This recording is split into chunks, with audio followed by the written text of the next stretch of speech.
Gipahigayon kagahapon ng public hearing may tungod sa proposed ordinance, an ordinance granting business tax relief to owners of sari-sari stores and carinderias eateries with gross sales not exceeding 300,000 pesos whose total capitalization does not exceed 20,000 pesos.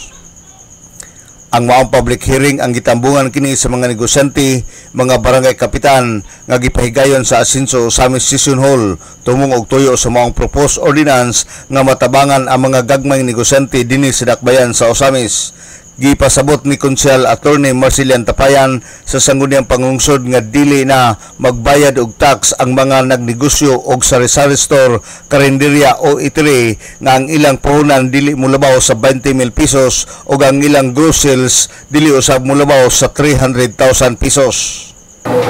Muna yung ordinansa nga nagtuki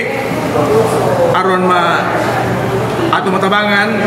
atong kagmay negosyante katong mga kagmay nga tag-iya sa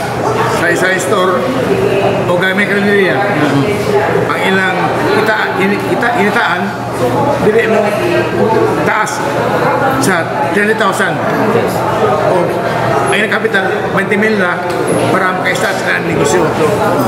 atabangan atong mga kagmay negosyante although medyo nang kwarta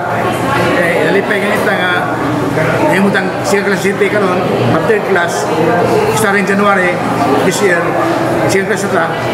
tungo sa atong income nga ang kitawan labi ng negosyante misuporta gyud ibayad silang sa tumboys nang dako na atong nakita nga kitaan sa syudad pero kini maong ordinansa kung kamay ang atong kitaan kay ato man gi-exempted ang kaya negosyante sa pagbayad silang pulisan business tax no? So dako ato makuabot mawala ani sa radio so ang ito ng timbang-timbang kay while the radio is endeavoring to earn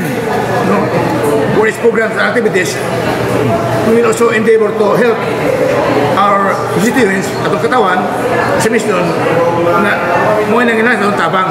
labi na kung gagmay sa ang ilang hitaan igo-igo ra nga utubag sa ilang basic needs sa pamilya ilang panginang pamilya basic needs.